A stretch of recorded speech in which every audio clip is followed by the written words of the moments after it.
卡达人家个个坐拥别墅、气派挑高大厅、欧式天花板彩绘，花了工匠半个月时间。仔细一看，两旁还有厅中厅。即使是私领域，也得男女有别，布置摆设粉紫色系，糖果盒用珍珠点缀，女宾客专用客厅，贵妇到访都在这儿聚会，当然得够梦幻。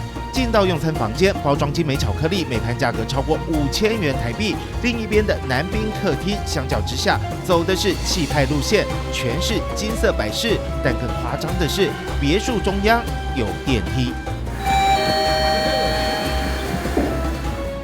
才2层楼高，却硬要装一台透明电梯，很难想象屋主只是卡达的普通公务员。一家子水电也是政府买单，另外每户每月再补助将近80万台币，近500平别墅空间，当然装潢的美轮美奂。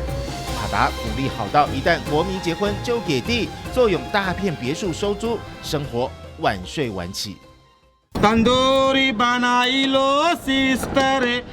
唱歌叫卖声此起彼落，白袍身影特别多。杜哈最大的瓦吉夫市集，灯光美，气氛佳。卡达男人晚上聚集在这儿聊天、抽水烟，没有人担心明天要上班，因为身为最富有国的人民，不工作都有钱，享受美食更是每天要做的事。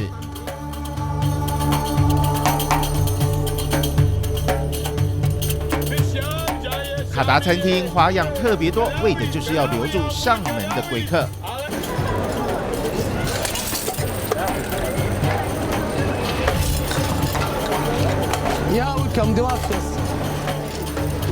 一杯茶很费工，洗杯子像杂耍。红枣茶倒进杯里，再滴些玫瑰水，动作加上叮叮当当声响，让人想不注意都难。倒茶人身上背的传统茶壶，阿拉伯文称为 Ibrik， 加上冰块饮料，总重达27公斤，搭配复古叙利亚农夫装扮，一碗下来大丰收，小费通通藏在帽子里，只要够炫，卡达人出手一定大方。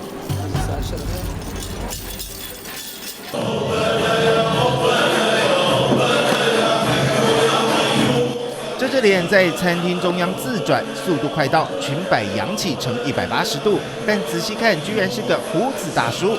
卡达社会保守，没有女性表演工作者，宁愿让男人穿上大裙摆跳舞娱乐宾客。眼前的奇妙景象，也只有在中东才看得到。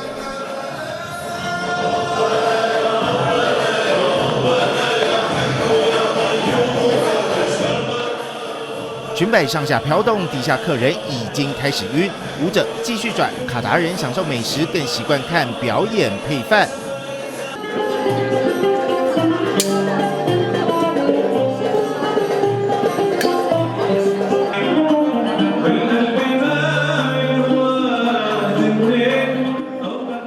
阿拉伯传统8点后才吃晚餐，西化富裕的卡达人吃得更晚。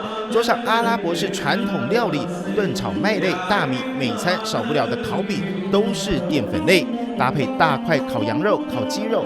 唯一蔬菜只有酸奶沙拉里少量番茄丁和碎叶菜。卡达人普遍有过重问题，而肥胖率攀升是国家报复后遗症。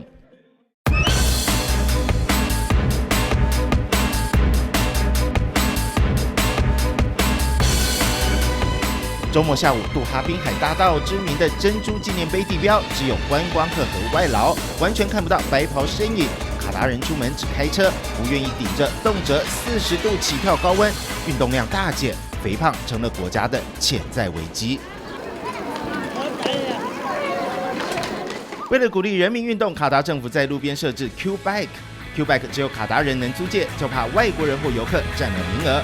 政府提供单车不是为了观光接驳，而是要提高国民运动量。一开始乏人问津，因为卡达男人习惯穿白袍，单车踏板高，容易卷进长袍下摆。直到政府开发出低底座4轮车，才终于推广骑单车减肥。